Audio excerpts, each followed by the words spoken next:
Hey, everybody. And as usual, we're back. We're back. We did take a week off from recording here recently, but, well, not really. We took our normal night off. Right. We had a Saturday and then a Sunday instead of recording on a Wednesday because we had some guests in store Right.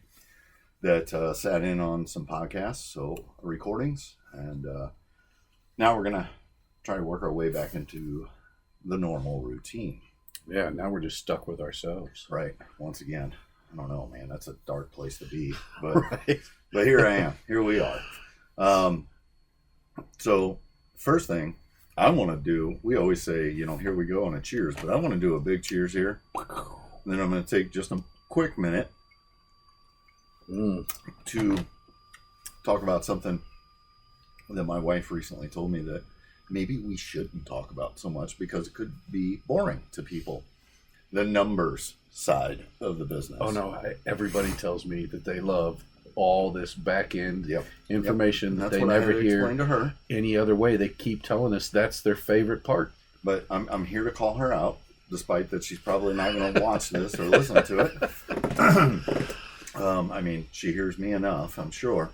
But, as of the time of recording, this is something I'm trying to get away from, is just talking about dates because, you guys are seeing us weeks after we were recorded, so it makes no sense. But on this one, we're going to go back to that. Today is September 3rd. We just wrapped up August. July, we spoke about, was a good month. August was another good month.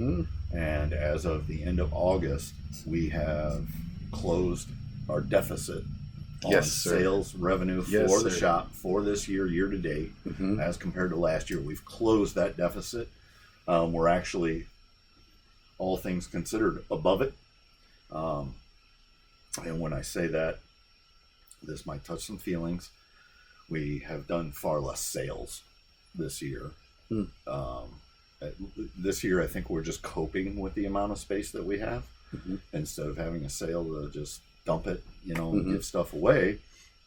So we've actually given out a considerable amount less in discounts this year. So we've closed that gap. And then on top of that, this is, we did close the gap and we're above, but this one is a little catch-22 maybe, is that we actually have increased our transaction count year to date. Yeah. As of now by, I don't know, several hundred.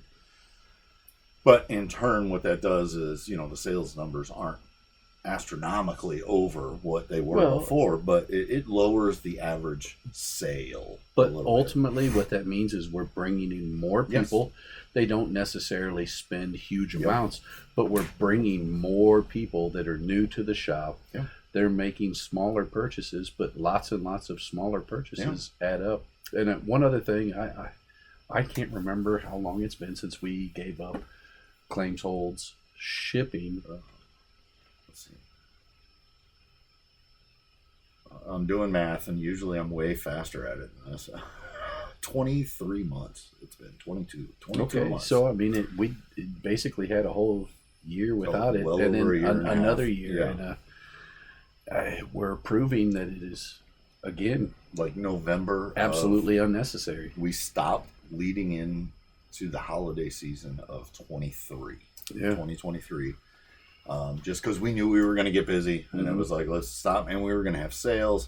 And generally, when we do have sales, it's not in our best interest to put out new products. So we stopped putting out new products. So that kind of helps that people weren't asking for claims because we weren't making posts about new stuff.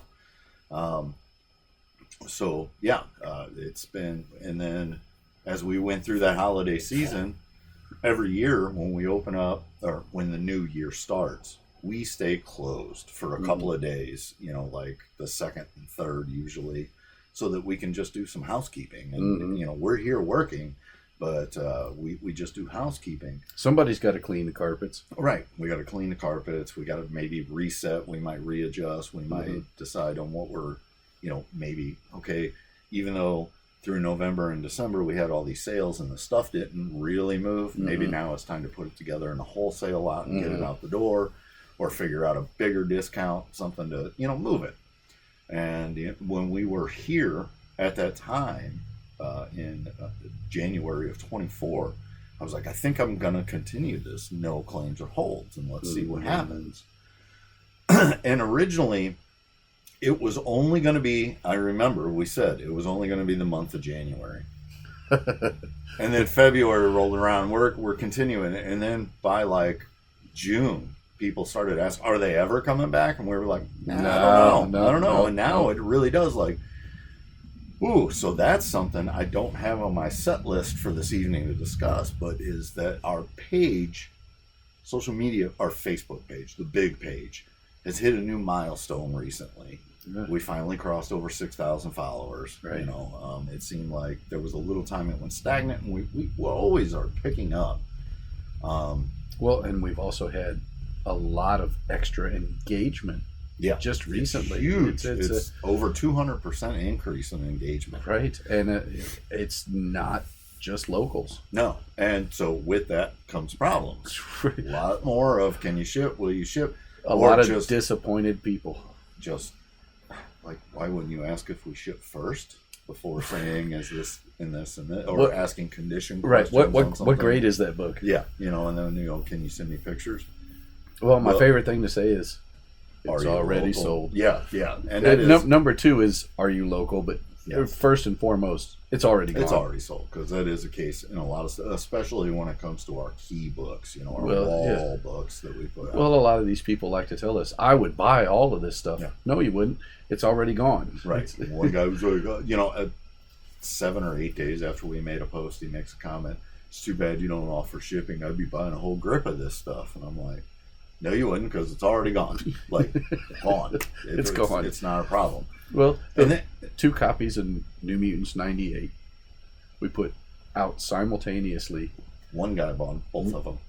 First guy through the door the morning after they're posted. And you posted those after close or at close. First guy in the door, both of them gone.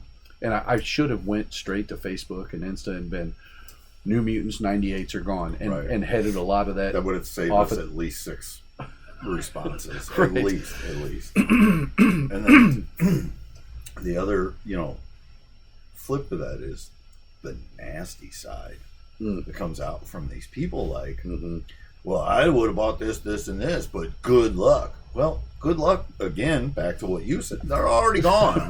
Like we don't need any luck. Or within 24 hours of you throwing a hissy fit, we sold them. Like, it's not a big deal. Like, well, at the risk of sounding like we have big heads, there's a little skill involved here. It's not luck. Sure. And if you go back to, I think it was episode 4 maybe, that we talked about that. Like, why do we not ship? And this is why, and that is the reason. And, like, trust me, if we had the space and the personnel, we would probably do more shipping, but it wouldn't be what we're putting out now. Right. What we would end up doing is posting stuff in a different way, or back to eBay and saying this is stagnant, it's been in the shop, we're going to get it out. We have talked about this for quite a while, and at some point we will do it again. We're going to bring back at least occasionally, a live sale. Like, I did those all through 2020 when everybody was home, and they worked out great.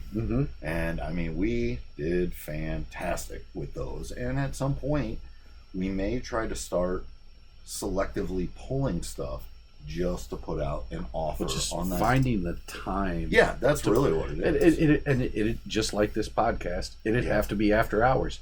It's more hours in the shop for at least one, if not 2 of us. Yeah. Well, and when we do a live sale, 2 to 3. And so just from 2020 to now, our followers on our page have doubled. Yeah. Roughly. Yeah. And, so I would expect if we did offer that, it would be a bigger turnout. Well, and if you add Instagram to that. Yeah. And tell everybody, I know you're on Insta, but we're going to do this live sale on Facebook. Yeah. I think that's probably maybe double. Insta grows at such a slower pace. Yeah. Like, so much slower. Less bots. Yeah. Well, yeah, it's all bots. So that might come around. We do plan on here in the coming weeks, months, and when I say this, I do want to preface this that I've been saying exactly this, that in the coming weeks or months we will be getting some things back on our eBay. But again, I think that's been being said for a good year now. Longer. I mean, there's a whole, if anybody is familiar with like the utility shelving metal units that you can buy at like Sam's or Depot that are 6 foot long, 6.5 foot tall. There's a whole shelving unit, if not two, full of stuff that it's all sitting waiting for that anticipation. It's just not a priority. Well, and there's more stuff here in the shop that we know hasn't moved, and if we put it on eBay, it'd be gone instant. It reminds me of a very funny story. Go for it. Was it the previews exclusive? I'm not sure. Punisher. The Punisher. It was Punisher. a Mezco 112 Punisher. It was a Netflix version. Yes. A very rare variant. We had one that sat in the shop for 3.5 years, and we finally pulled it and put it in the back room and set it with the eBay stuff. And let's put something else here that'll sell. Yep. And then it was expensive. Yeah, a huge price tag. $500. Well, I think we had 6 on it, but then let's not make this too sloppy. But so you bought. I came in while this was going on, and I said to you, "Do we want another one of these?" And I said, if we can get it at the right price, we just got to explain to the guy that we have one, and it did not move. It has not moved in years. So we buy this, and the guy gets it. He understands. We buy it. We put it out. Same thing. Very next morning, guy walks in. I'm here for that. Now, I don't even know if I had seen that guy before, right. I hadn't. And I was like, okay, well, that's old. I'm just going to go get the other one out of put the it back right room back. and put it right in that spot. And it's sitting there. Yeah, there it sits. It's over there. It's weird how that works. It's just, you never know. Yeah, and sometimes we did start to do a little bit of that a couple years ago, and that was supposed to be a task that somebody else was supposed to take on that's no longer here, but it was I wanted to do a showcase, post on like maybe once, twice a week, where we just take pictures of things that of a category of items that are just sitting here, just to kind of remind people and refresh them. Well, and it might be people that have joined up since and then didn't see it in the first and then place. they're like, I want to go to this place. I've been following this page. Oh, there's, that's look at what that. I'm going Yeah. for. Right. So we should probably get to that. We absolutely need. Again, well, time, I mean, there was a point where I was digging books out, in color books, and you know what? We did move some of them, but we were also offering shipping. Right. So we were shipping a lot of that out at that time. Those were. And sometimes I miss these guys, and I mean, no shame in my game. I miss their money. Right. We're keeping our numbers up, but we're not shipping at the same point. But some of those guys, it would be our guys that, we could count on anywhere from $1,500 to $4,000 a month. If we had what they wanted, they were purchasing it. And that makes a big difference. Well, and they weren't usually just buying one book. No, I was shipping out boxes to these guys. And coast and coast and coast and coast and coast, and that kind of adds to that point, like that we've talked about in the past. Everything that we do less of: sidewalk sales, conventions, shipping, claims and holds, and we've been able to maintain for the 3rd year in a row now. We've maintained the number I'd like to be at. Now, of course, I'd like to be further along. Right. But so there's a big point. Sorry, guys, that might have popped on you. There's a big point on why we don't offer all this stuff anymore. And we've talked about all the points that we've made relevant to you guys, like it's available here in the store, blah, blah, blah. I left a corporate job managing a home remodel, and my last real job that I was at for a while, I picked up a couple of small time gigs for a little bit, But my last one that I was at, I managed home remodeling and exteriors over 5 states. I dealt with something like 76, it might have been more at the end, retail big box stores, and managed over 120 contractors out in the field. When I started the shop, it was my escape to just have to manage me and maybe one other person. And now you got me and Scott. Well, yeah, and then if you look back, at one point, I had you, we had Jamie, we had Bruno, we had Major, we had Seth. Yeah. And now it's 3. Well, we do have a part-timer helping us out, Sarah, now, a customer that's coming in a few days a week, you know, just doing some bagging and boarding in the back, and she's doing great. You know, I think she's learning a lot. She's eager to learn. That's great. But I just didn't. I got out of corporate world because I was sick of managing people and dealing with customers. And here I was. My whole life was retail, dealing with customers. But, you know, 5 days a week when it was just me in the shop. And then it turned into, well, you know, before that it was me and Jay. But that was short-lived due to 2020. And then it was just me. And then eventually it was me and Emily on Sundays. And then you took Sundays when she graduated from medical school. You came back on Sundays. While I was still working at the brewery 5 days a week. And, you know, that was fine. You know, like, especially Emily was great, but it was more to my benefit to have you here. Right. Because you knew this stuff. You were better about it. You know, you like just what we have and what walks in the door, what walks out the door. You had more knowledge of that. And then it was me and you. And then... Well, and I was able to start purchasing. Yeah. After a bit. Yeah. You know, I mean, that was a big one. The Wolverine statue needs to be turned around. The price tag is on the back side of the box. You guys can see what happens when we sit here. So we just put out a bunch of Bowen statues today, and I'm realizing one's not facing right. Well, you did that. Yeah, I know. I'm just saying, I'm calling myself out. I got to turn that around. So, and then we had a couple months where Bruno, he got in a car accident and injured himself and had to step out of his field, his line of work, because he was unable to do it. So I tried him out for a couple of days, for couple days a week for a few months, and then said, hey, you know, at the turn of the year, you want to come on full time, you know, and we brought him on. And then we brought on, was Seth the first Sunday guy to work with you? Was there somebody before Seth that I'm forgetting? I don't think there was. I think that's where it got to. But Jamie was here before Seth, right? No. I don't believe so. And then we hired Seth. I don't think so. Maybe. But anyway, we hired Seth. It got to the point the shop started growing that neither you or I could be here alone. We could if we had to. Right. But it was in our best interest if somebody was here. Sure. To maintain the register and, you know, do stuff. We were getting so much done. Yeah. I mean, we were getting so much stuff done. Just process. And that's where numbers started to go. Right. And well, I mean, they just went up from the beginning in this location, moving from our old one.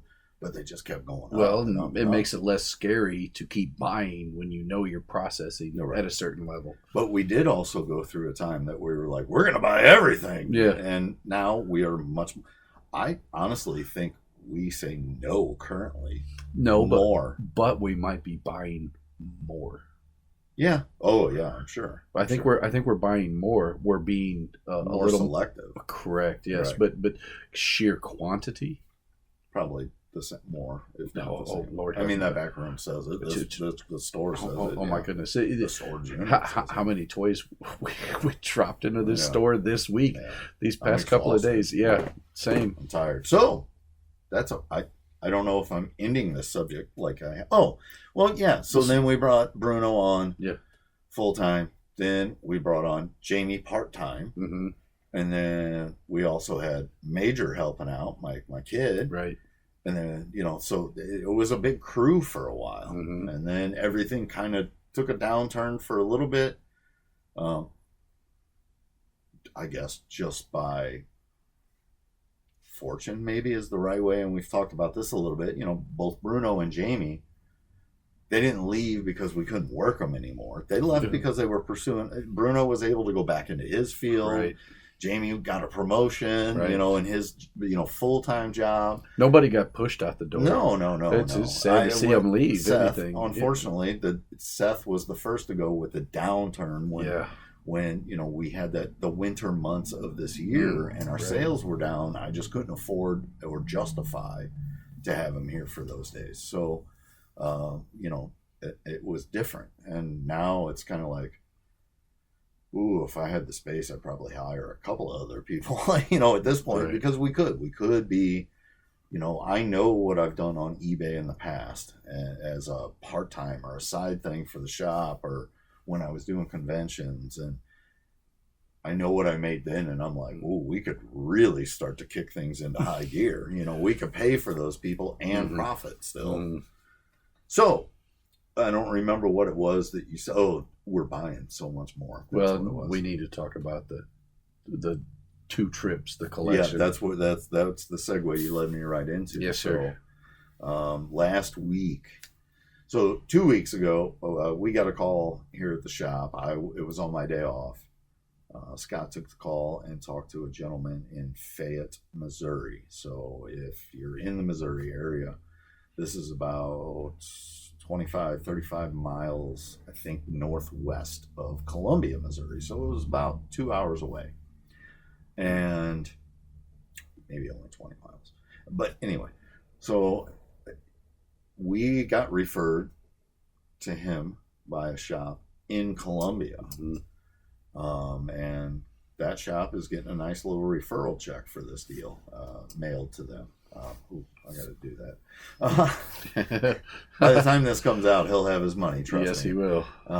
We've paid other shops, we've paid people, we've given store credit for referrals that led to us buying. We're not going to give it on a long box of dollar books, but we buy a collection and there's substantial money to be made. We want to make sure that the person that sent them our way is taken care of. Right. And for the biggest reason, one is to say thank you, but then the second one is, if you have another one, keep them coming. Right.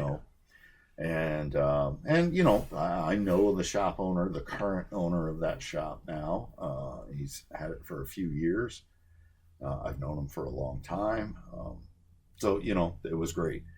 So the seller is relocating again. And we'll get into that here in a minute. But he's relocating again for unfortunate reasons, really. But once he discovered that he was going to have to kind of divest of some things so that he could relocate, somehow he reached out to a non-shop owner local dealer down in Columbia, Missouri area. And essentially the guy walked in and only bought the X-Men and the Spider-Man titles, and still left some good stuff behind. And we'll get to what he left behind here in a minute, but and that was it. And the seller just didn't feel like he took the offer, but then regretted it and felt like he kind of got lowballed. Well, and he was looking for a bigger buy. Yeah, he wanted somebody to buy it all. Take it all. Take it all, do it all. And he understood that meant he wasn't going to get as much as he'd like if you're taking everything. Right. But he got a little cherry picked, and he felt for cherry picking. So cherry pick is a loose term, with his collection, really.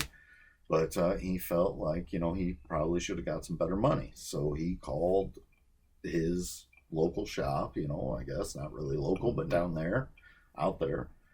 And they sent him up here, and he called, and I called him back the next day and set up a time to go down and take a look. Now, the information I had was I got about 10,000 comics and still left, and a whole bunch of toys. So Oh my when you hear goodness. this, 10,000 comics is 40 to 50 boxes, depending on age and how they're packed and, how tight they are. It's a lot, but it's not the kind of lot that scares us even a little bit. No. So I set this up with him, and I just rented a regular cargo van to go down. And I go down, and it ends up being really closer to like 60 long boxes worth of comics. His math was way off, and these boxes were jam packed. Well, and it wasn't even long boxes. There were other types of containers. So then you had. So that makes it harder to judge what's really there when you're used to counting by the long box. Yeah, but I can kind of tell at this point doing this. You can kind of just see and be like, okay, that's the equivalent. I can add it up. There were these weird, almost like, in my head, I'm thinking they have to be for fishermen. They're like, I'm going to say styrofoam cooler. And this isn't like a cheap, Phillips 66 gas station cooler. No, they were bought. Nice styrofoam coolers. 2.5 inches walls, interlocking lids that they have to be on there perfect. So you're not getting any air leakage, and they seal real tight. Those had comics in them. There were 3 of those full of nothing but signatures. Yeah, this is my first cooler comics. Yeah, cooler. Well, not mine. It's I've had some Coleman's or Igloos or something come in. This is my first cooler comics. So we look at the comic collection. I took Jamie with me, who we were mentioning. Jamie does still eventually, if he's available and we can set it up that he is available, he takes road trips with me to go buy these collections and help me load them up and get them out. And just, be a service while he's there. And it's much appreciated. Thanks, Jamie. So he and I are in like a space, the equivalent of a normal full bathroom, like 5x8, 8x8 maybe. And there's shelves and the boxes are just piled up.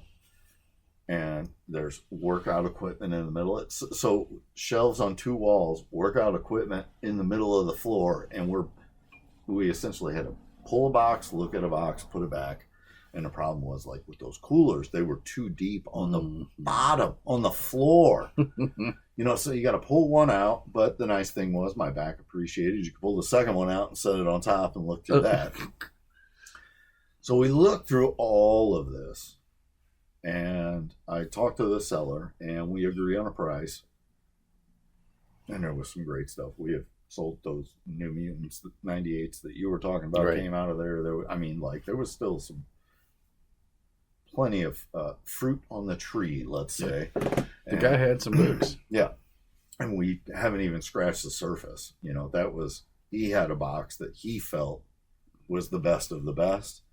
And then I went through a small section of it once I got it in the shop and started pulling out more stuff that I was like, he didn't have this in there. There's still a mountain to climb back there. There's so much. So we come to an agreement on that. And then this is in the basement. At least we had more room for the toys for the majority of it. We had to go up to the 2-car garage that was full of boxes and more of these coolers and some totes of toys. And we filled a 10-foot box truck with toys.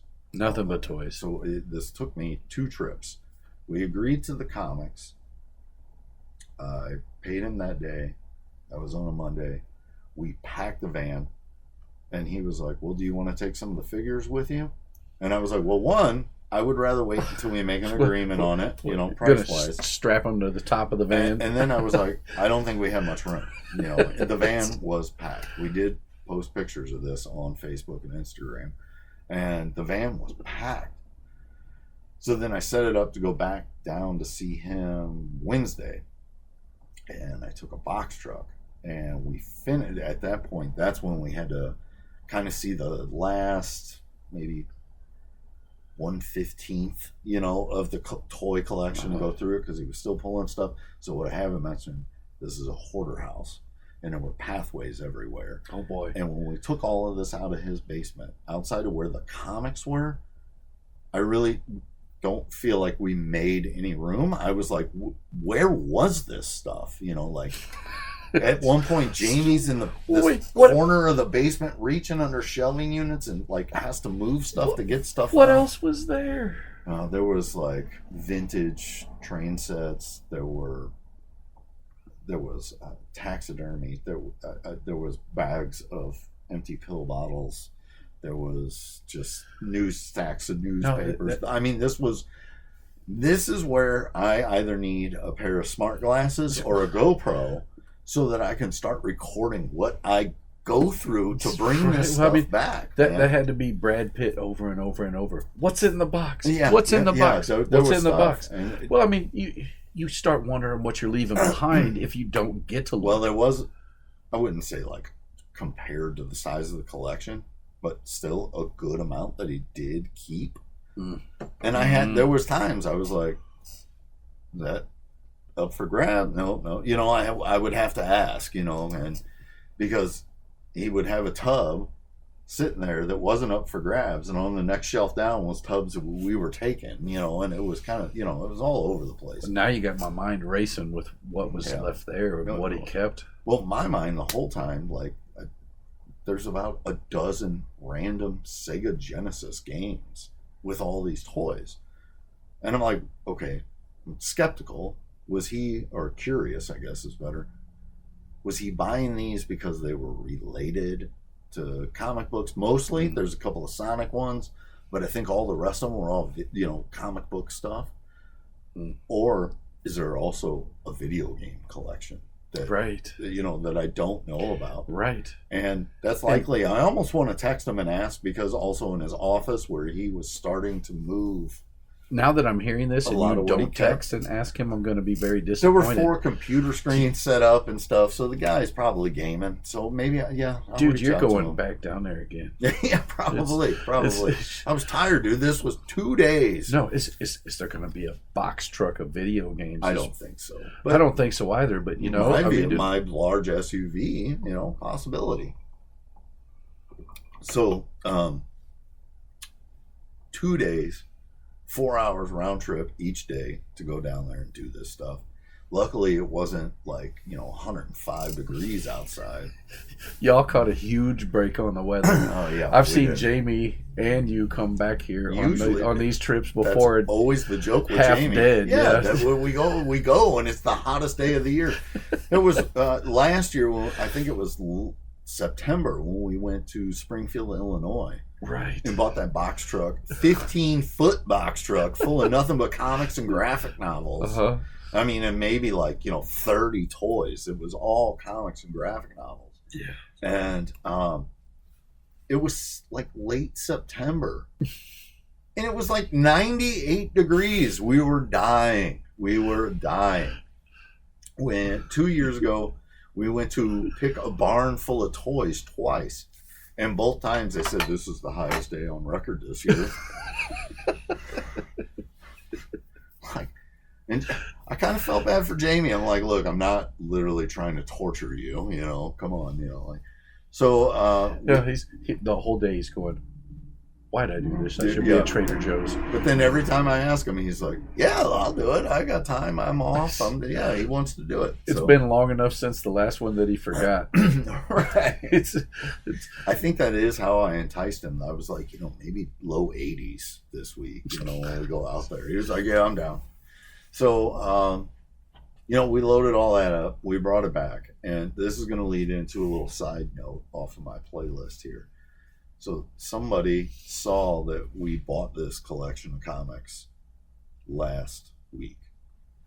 Do you guys buy comics? No, he came in yesterday. This was live. Says, where's that stuff you bought last week?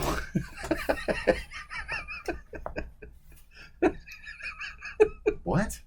Where's that stuff you bought last week? Yeah. I'm like, I mean, some of it's out.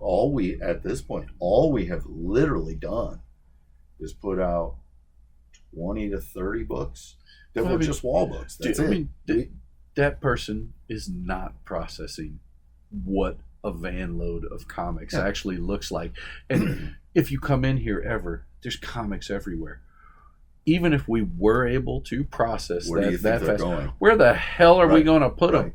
them? We'd have to put a box of comics on top of every box of comics Right. that's out here on tables right now. Which then leads me back to something like years before. I remember I made a post. It was only maybe 6 or 10 boxes of comics, but I was like, it's almost all silver and bronze, and I posted it at like 5:30 on a Monday, and I was closed on Mondays at the time. This is when it was just me and a Sunday person. Yes. We were closed on Mondays, and Tuesday morning, somebody I actually know walked into the shop and was like, "Where are those books you bought?" And I'm like, "Over there in a pile, in the back room." And like, wait, well, I wanted to buy some, and like, I want to see what there was. Well, we haven't processed it. Like, he came in expecting it to be out for sale, or he expected me to let him go through it and pick what he wanted and give him a price right there, which we don't do. No. Because you're just throwing a wrench in our wheel of what we're trying to accomplish for the Right. day. So we bought this, and in the end, I think we left that seller down there in Fayette, Missouri, very happy. I mean, this was, so like we talked about the comics, there's some great stuff, there's a lot of signatures, there's a lot of crap in it too, like you always get with any collection. He even admitted, he was like, in the 90s, I went a little too hard on the independent stuff, thinking there was going to be money. But then He wasn't the only one. But then he was one of the guys that had the right stuff as well Right. in there. Like, we had a full run of that original Cry for Dawn. Right. That number one's a solid book.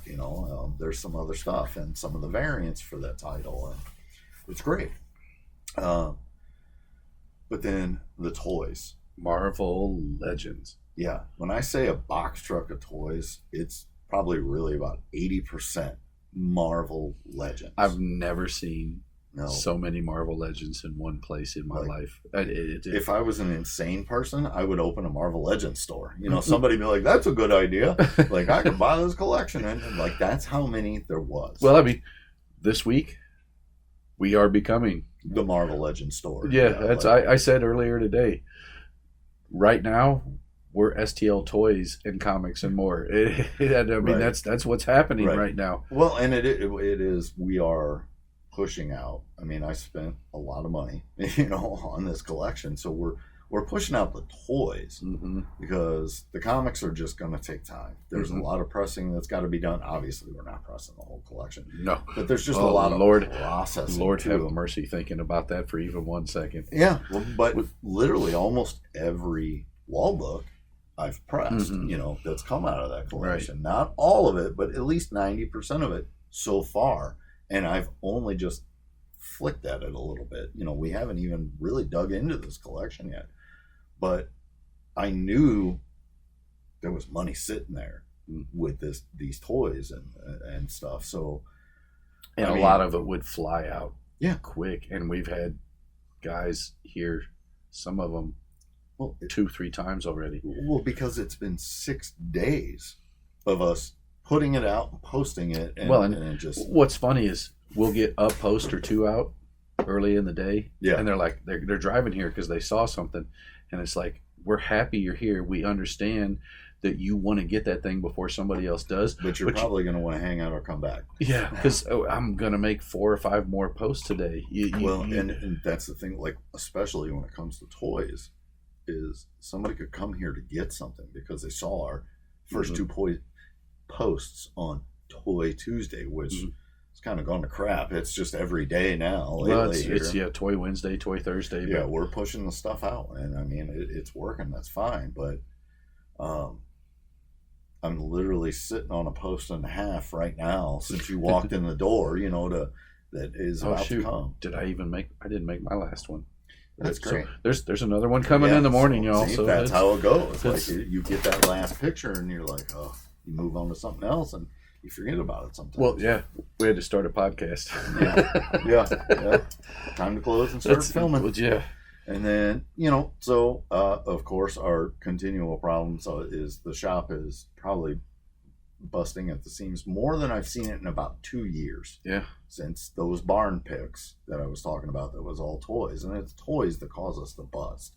Sometimes comics, the dollars and 50 centers will get that way, but it's the big thing where we start to run out of space is toys. Toys take up more real estate. And so we're busting at the seams here. We're busting the seams in the back room. We like our storage unit. Off-site storage is... After I loaded that up that day with that box truck of toys, that day, literally it was raise the door and there was just boxes of toys. You couldn't walk in at all. Jamie, lean on this so I can shut the door. Yeah, kind of, yeah. So yeah, that was a fun little collection. You know, like I hope that we get to keep getting leads elsewhere. I would like them local. Well, yeah. But it does seem closer like, the better, but it does seem like when I travel, they're big. Yeah. They're big. Yeah. They're big. So we got time for maybe one more. Yep. I think this will be the last one. This will be a good one. Yeah. Geez, I'm dragging. Sorry. Ooh, I'm trying to pick. I have two, and they're both really good. But save one for next week. Yeah, we're gonna address one that somebody I can't remember if it was actually on YouTube or Facebook. You know, we get comments and people want to hear stuff. We want to hear more of that, guys. Like, seriously, tell us what you want to hear about. Yep. Comment. Like, share, subscribe, comment. But also, so somebody asked, like, I would love to hear about the times that you ran shows. Oh gosh, yeah. So that seems like a lifetime ago at this point. Well, and there was enough of them that we can't talk about them all at once. No, we share story after story. Yeah, well, and I'm not going to go into each show, but so essentially what happened, it was 2017, 16, I think was the first one. I decided I wanted to run a show. I had, at this point, been selling comics for 13, 14 years, and I wanted something that I could have control What was the first location? Hold on. I'll get there. So I wanted something that was good for me. Like, not, and me as a vendor. Mm-hmm. Like, what does a vendor want? Mm-hmm. As well as, what does a shopper want? Mm-hmm. I feel there are definitely some good quality shows out there and stuff, but I just felt like a lot of the time the vendor was overlooked, even though they were the ones paying to put that show on. Right. You know, they're paying to be there. That's what flips the bill. To turn the lights on, get the guests if you have them, do all that stuff, the advertising. So I wanted something that I thought every other vendor would feel was good for them. So I started scheduling. I scheduled my first show. We picked the location, and in 12 hours, I not only sold the space out, but had more on demand, like a wait list. That original one, where I was going to hold it, was the Holiday Inn at 55 in Lindbergh, South Lindbergh, South County, right across from... what is that now? The linens and things. I don't know if that's still there. Whatever. But it's not even a Holiday Inn anymore. It's an Aviator. It's where they had like two different mattress stores that were the same name right across the street from each other. Yeah. It's, if you can't pull off one side of Lindbergh, you can get on the other. We'll sell you a mattress. Right. And you can buy your carpet next door. I worked at the carpet store for the carpet store next door at one point. So we sold it out, and luckily I was not only in the time frame that I could cancel, but also hadn't even made payment yet, and told them that I outgrew that space. So they referred me to another Holiday Inn at Watson and Lindbergh. The Viking. Okay, the old Viking Inn, which has a history of comic shows. Were they the more fun shows or too fun shows? Oh gosh, I mean, I went. Jerry used to run back in the days. Yeah, that's where I got signatures from Gary Friedrich, and Roy Thomas was at one of those shows. So we moved over there, and we sold out the room. As that was all within like a 4-day time span of announcing this. And then about a week or two later, you were like, hey, I got this hookup when you were working at the brewery. Right. And you were like, it might have been a little bit longer because I Yeah. think I gave myself about 6 months, Yeah. like to start getting that show out there. Well, and that was one of the minis, right? Yeah, we call it the microcon, right? Because we were doing it at a micro brewery, and it was a smaller little show. con. Yeah, I think we only had 8 or 10 vendors, a couple of artists. Oh yeah, It was small, but we packed it in, and people loved it. Oh, we did that twice. Yeah, 2 times we did that. So when it came time to do our first one there, it was essentially, at a microbrewery in their event space. So we had a private bar, in the room. We could drink beer. They would serve us food. Too many dirty MFers weren't tipping the servers properly. Right. I got word that 2 people didn't tip at all. And I went after them. They were vendors. Yeah. I went right after them. Let them know that wasn't cool. But we did that first one. It was 2 weeks, and I think we touched on this story a little bit before, but it was 2 weeks before my first one-day show, is what we called it, at the old Viking Inn. And at that show, so we did that first one. I think we had it was modest, 150 people. Wasn't Major set up at that opposite of, you were here on an end cap and I was here and Major was on the other side? That was at the one-day show. Yeah, that was the next show. Next one. So at the microcon at the brewery, we did about 120 people, I think, through the door on that first one. Yeah, and it packed that little space in. That's a modest, it was free to attend. Yeah, it was really cheap for our vendors because we had a hookup. All the money for the tables that we sold at cheap rates all went to advertising. Like, I didn't make $1, you didn't make $1, but we got free space. That was our trade-off for that. And we got to sell. Yeah, we got free space to sell at. And, then 2 weeks later, we do the one-day show. And I have, I'm drawing some blanks. We had Rick Burchett was a guest, and Joe Staten, who worked together on some books back in the day. And funny enough, the last time they had seen each other at a show was in the mid to late 90s in that exact room at those shows we were just talking about. Because those other guys ran those shows there way back when. Yeah. So it was kind of a repeating history type of moment, having them there together. And that was a fun show. That was my first big show, and I didn't know what to expect. I had a lot of money out there for me at the time. It seemed like a lot of money.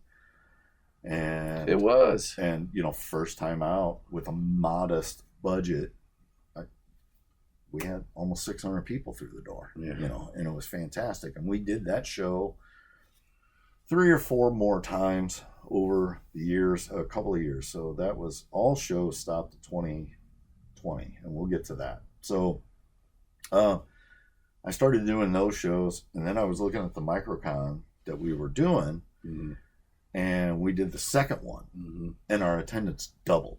There was a point where you literally could not walk in the room. It was aggravating. It was bad. Oh, it was that second one. I think I had somewhere else to be. You left early. And I left early, and I sold out my whole table, what was left, to you, so that I could leave and didn't have to pack anything up and take it with me. I had a gig or something. I don't remember what it was. I think you were playing a wedding or a barn or something like that.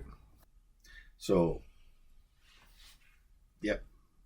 we did the second one, and like I was saying, you just couldn't walk through. So I moved it. I moved the show. We ended up moving to another Holiday Inn. You'll see a theme.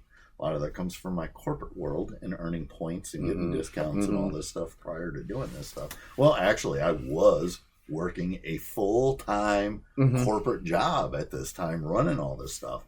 Right. And we moved that to a slightly bigger, a bigger location.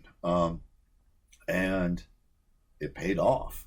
Then we were getting 300-400 people through the door for this little, 15 vendors at the most, you know, 2, 3. We did have one show where I think I had 6 creators and kind of overdid it, and it didn't work out. But you know, the numbers were there. But the biggest hook for all of this is, as opposed to a number of other shows that you and I have been a part of or not over the past 2.5 decades, we brought nothing but real vendors that brought in a lot of really great merchandise. This was no flea market stuff. You didn't have, you know, home insurance or gutter guard or anything like that. Well, and I mean, everybody was bringing in comics. Yeah. Lots of comics. It was comics. And I mean, we would not so much for the Microcon, but the one-day show, we would have some toy dealers, you know. Sure. And we might get 1 or 2 at the Microcons, but some of them just kind of figured out this isn't the crowd. It was a comic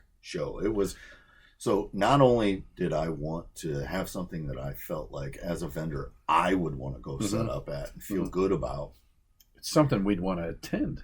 Yes. And that was it. It was the old school comic show feel, you know, just comics. That was it. And it did great. And after we did, I think I did 1 day, 2 1-days, and 3 microcons all here in St. Louis, I was like, where can I go now? Well, I just want to add one thing. I've said to people over and over and over, when they compliment this shop, I tell them this is the shop Eric and I always wanted to go to. Yeah. So the shows, same thing. Same thing. It's the shows we wanted to go to. Yep. It's pure and simple. We always had a creator guest, at least 1, if not 3 or more. You know, some guests, also some paid creators to be there, you know, that paid for space, you know, local creators, guys getting their Kickstarters off, whatever, you know, we had that stuff. Lorenzo. Well, Lorenzo's worked for BDI for quite a while, so I mean, he's not just a Kickstarter guy, but no, he showed up. Oh yeah, Lorenzo was always there. Jeff Edwards out of Columbia. Once I started doing the Columbia shows, he was my first guest at that one. Columbia, Missouri was the first show that we did outside of St. Louis. And we did that again at another Holiday Inn. And when I say Microcon, this was the smallest. The first 2 that we did there were so small. I think the first one was 6 or 8 vendors. Yeah. That was it. And it was literally just a long room with vendors on the walls. Comics, and more comics. Yeah, and the 2 creators in the back wall on the end. I think we have 1 or 2 maybe back there. And then they told me, well, you know, you can take all this hallway space too. Like it was a big, you know, kind of greeting area outside of this conference room. So on the second one, we packed a little bit more in there. And when we did, it was kind of the same thing as the brewery up here. It was like, oh, you know, like, wow, that we're shoulder to shoulder, elbows and and you know, just it was crazy. So I was like, man, where else can we put this? So I went back down, and every time we did a rural city or a remote city, I had to go out. I had to go view the space. I had to see what the load-in was like. I had to, you know, figure out where we could put guests and stuff like that. So I made 2 trips down to Columbia again. This is the second time around in a year trying to find a new location. And we landed on Burr Oak Brewing down there. Yeah. And so here we were, bringing the Microcon back to a microbrewery. Putting it at a brewery it's not a terrible idea. It is not. And the cool thing about this was we were actually on the brewery floor. Like we had, like my booth, I think we did it there 2 or 3 times. My booth was in front of the canning line. Like that's pretty cool. You know, I was in this big U-shaped thing, and we would bring in a food truck, and I mean that show turned out. And once the success started there, then I did a Springfield, Illinois. And we did a Microcon there. And that was my highest attended event that I ever did. We had Ashley Witter out of Chicago came down. And it was a micro. It was a micro. Oh, who else did we have for guests? Like our budget was kind of slim on that one. Again, always a first time show. you do what you can to get some guests, and it will cost you a little money, but you keep it tight. So that show was so great, it was insane, and I wrestled, and we're gonna talk about that a little bit here in a second, like with keeping that a 1 day, twice a year show, or do we go 2 days once a year? I made the wrong mistake and decision on that, and we'll come back to that. So then we started also, I did a Springfield, Missouri show.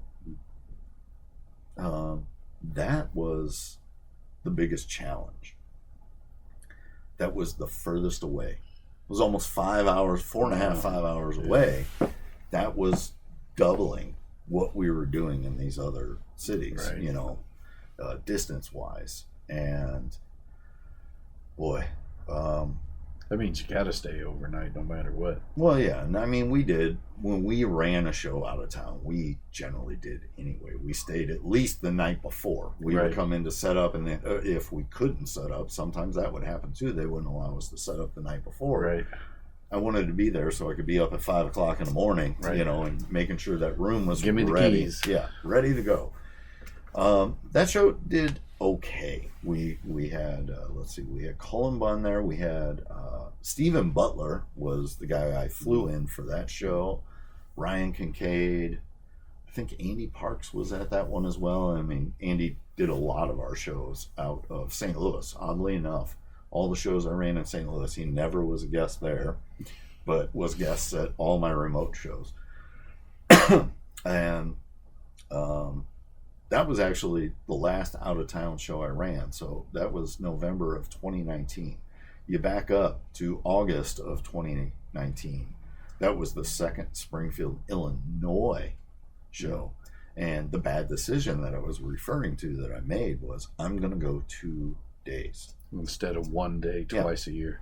And part of it, looking back, was maybe the admission was too high. It was $15 a day, $25 for two, if you did two. But we had Mike Zeck, Kevin Nolan, Bill McKay, Jeff West. Like I personally paid for, I think it was 9 guests, go in. We had AZ Power Girl, Karen Nicole. Like, there was a lot going on at this show. But after I booked it, the date, and you book these dates so far out so that you can get the guests and start doing stuff, get all the logistics figured out.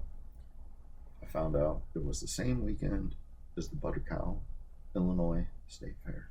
Oh, Lord. So I remember hearing about this. To give you a little insight, the first year, the year before in 2018, when I did Springfield, Illinois, I did it the same weekend as Chicago Comic-Con and didn't care. Gave no F's. We did. That's bold, son. It was our highest attended event that we ever put on. And then a year later, I decided we're going to do it 2 days. I stacked the biggest guest list I could, it was great. Like, for a show that size, it was phenomenal. You're not paying $50, $75 a day, for $15, $12.50 if you want to go both days.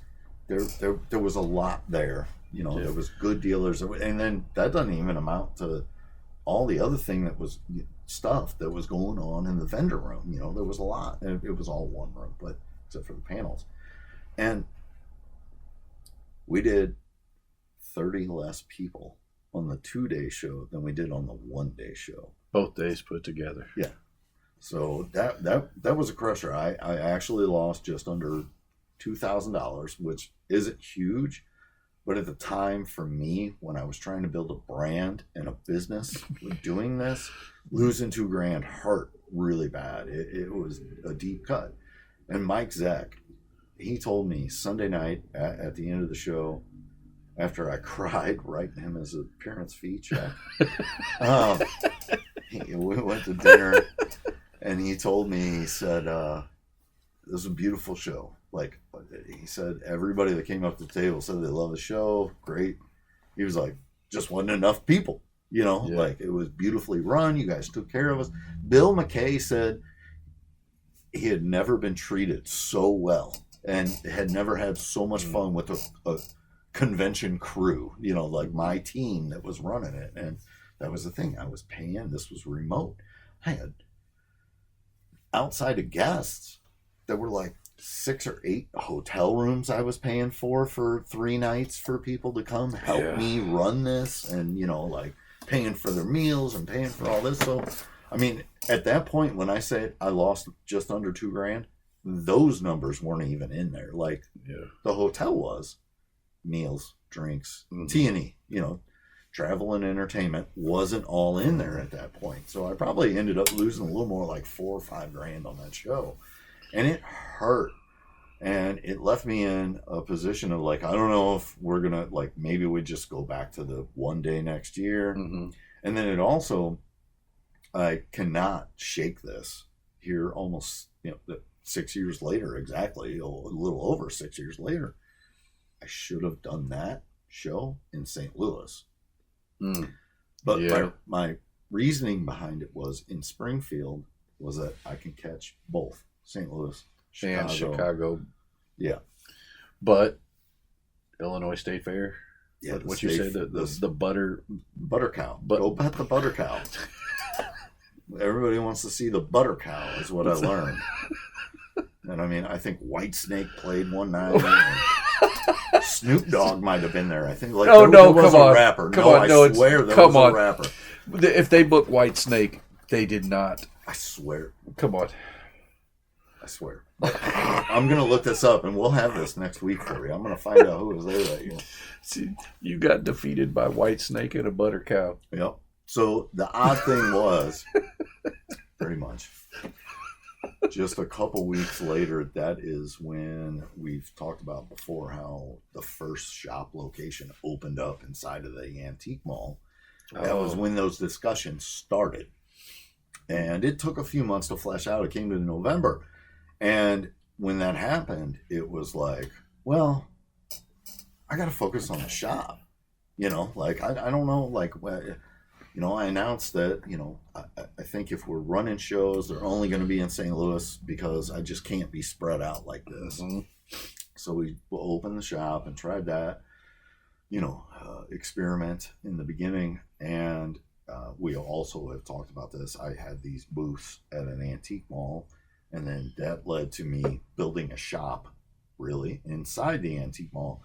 But prior to that, the Microcon had already moved to the antique mall. That's what I was about to ask. They had this big event space. Did that started before the shop before the shop opened? Yeah, we had booths there. But the shop wasn't open, so we did that fall. We did one Microcon.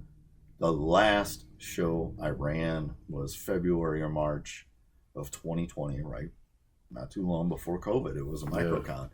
But then what we were also able to do, which was just fun and easy to deal with this space that they allowed me to utilize for these shows, was we started doing a geeky extravaganza, is what I called it. We did 2 of those. They were dirt cheap tables, you know, like I think it was $25-$35 for an 8-foot table. And, you know, we did the same thing, brought out a food truck and, you know, advertised the hell out of it. But this was more of, you would have comic dealers, you'd have toy dealers, you'd have craft people, you have paint, you'd have, you know, it was something different. It was a little broader pop culture. I came to at least one of those and spent part of the time harassing you and the rest of it harassing Tom Barker. Oh, yeah, and then buying all those funny animal books. So I could take them to another antique mall. Right, put them out in your antique mall. I put them out in my 2 antique mall booths and sold the holy living hell out of them. So, hey, Tom, it worked out, bro. So, you know, we had rolled back out of the remote cities, and we're just focusing on St. Louis. And at that point, I had not done a one-day show in, like, you know, we always did a winter and a summer. And I skipped summer at one point in 2019. I think I skipped that summer, and I was like, we're going to bring it back this year. You know, I'm going to put the focus back on it. The problem that didn't like continue was all of a sudden they were like, we want to double the price for the room, the space. And I'm like, no. That's not Not cool. to mention, like, I booked 10 rooms here, and then everybody else that comes to the show, we were selling like 40, 50 rooms for them, for that weekend, at least one night, if not two, And I was like, no, you're not, no. So we just stopped. I pulled back from it and didn't deal with it. And well, you had your hands full with enough other things as it was anyway. Shop and all the stuff was going, all these other shows. I mean, my worst point running shows, I think we figured out it was 12 shows in 5 cities that I did, something like that in 1 year. It was crazy. And then we were going to bring it back, and all of a sudden, you start seeing all the stuff on the news. Oh, yeah, well. And sections of the country are shutting down. COVID happens. And it's migrating. Well, and it's coming. Let me ask a question. Excuse my fleeting memory, but during at least a portion of those years where you were running shows, you were still driving to other people's shows and setting up too. Oh, yeah. So it wasn't just the shows that were happening here or the ones that were outside the immediate St. Louis area. You were, if I remember right, going to Nashville. I would do Nashville, Memphis, Kansas City, Indianapolis, Rosemont, Iowa, 2 different places up in Iowa. I'm drawing a blank on the, there was 1 year Tricia and I figured out in 1 calendar year, I did 43 shows. There's 52 weeks in a year. Dude, and it's still working.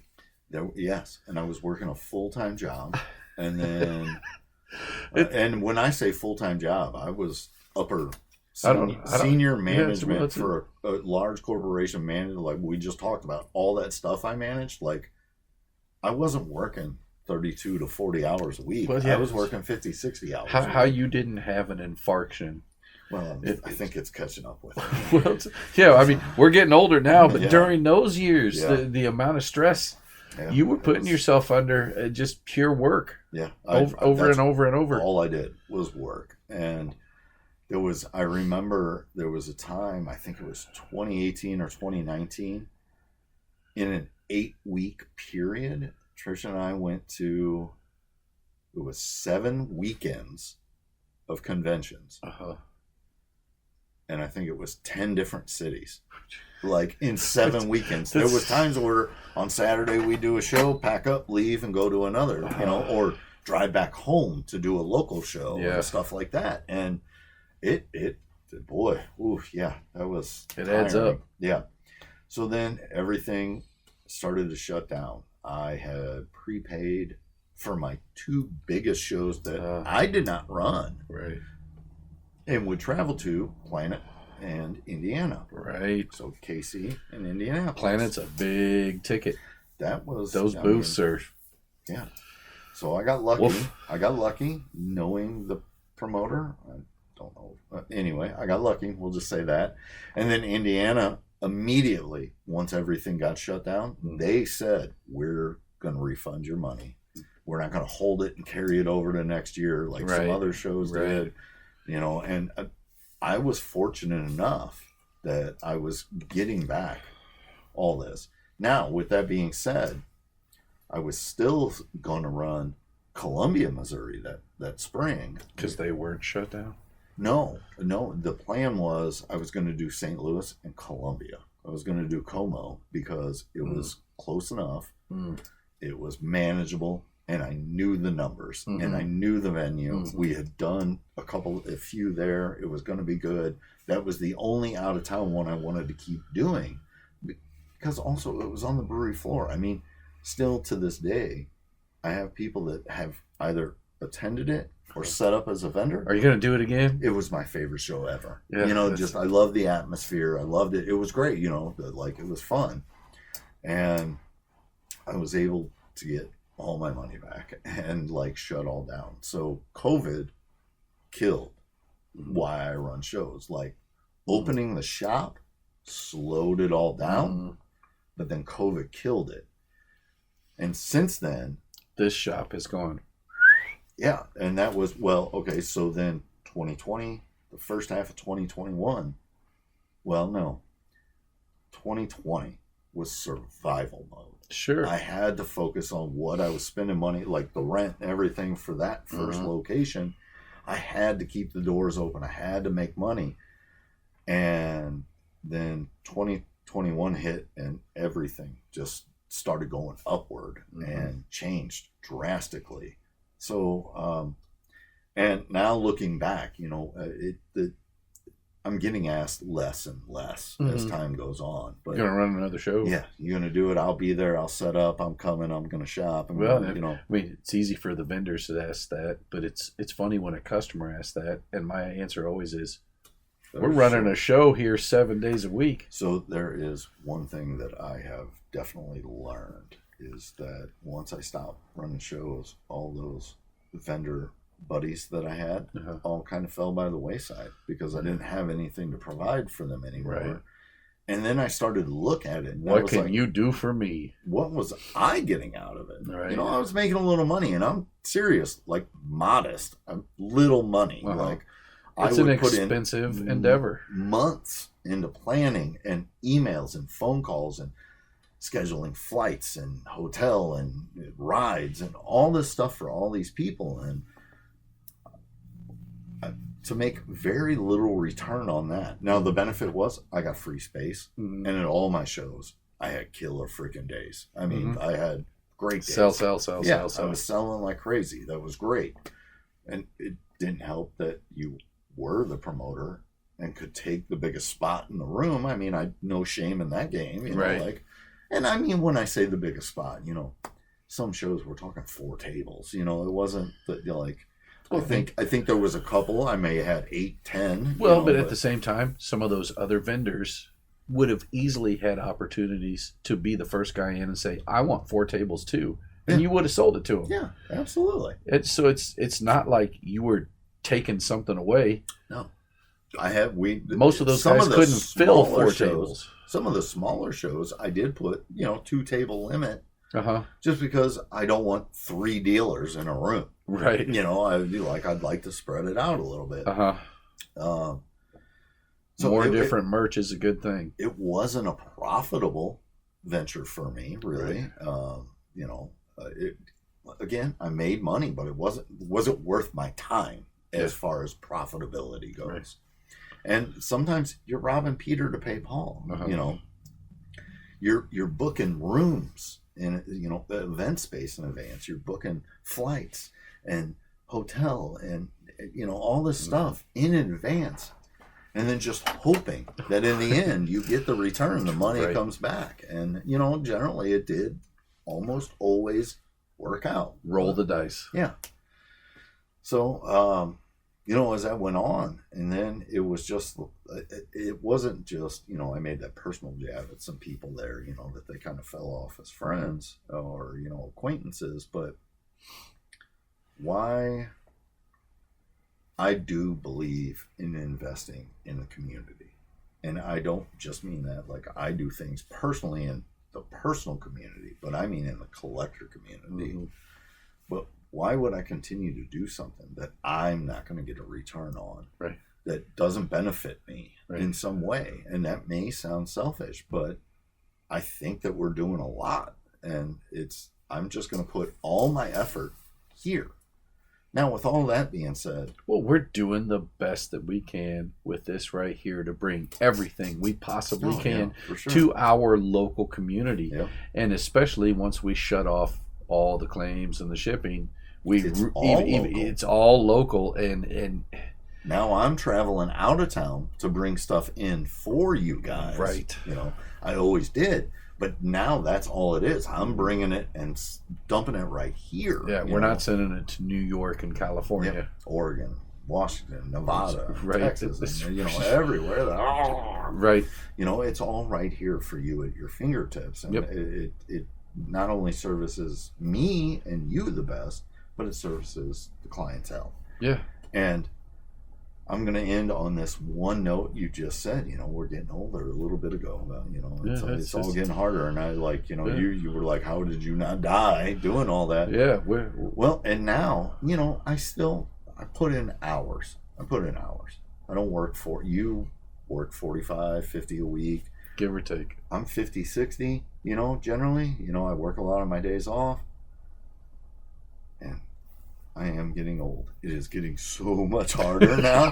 I'm like, I just need a couple more days off, please. One more day. Can I get 20 more minutes to sleep in? Can I do this? Can I do that? Count down to the day off. Yeah. And stuff. I said to my boy the other night, as I've just gotten home, no break time, start making some food. And what's he want to talk about? Work stuff. And I said, dude, I love you. Yeah, but you got to chill right now, because Dad is trying to decompartmentalize and let go of everything he just did all day. I've made this again. Luckily, my wife probably will not hear this, but I tell her sometimes, like, look, I just spent all day talking about this with James. I don't want to come home and talk to you about it. And she is my business partner, and she wants to know, and she's my life partner as well, and that's fine, and it's good. But sometimes it's just like, let me shut the switch off a little bit. So that's it, guys. Hopefully nobody's crying. I'm crying. You're not crying. We will see you next week. Thank you. Cheers. Thanks for tuning in. Now it's time for the obligatory ask that you go like, subscribe, and share so that we can keep doing this.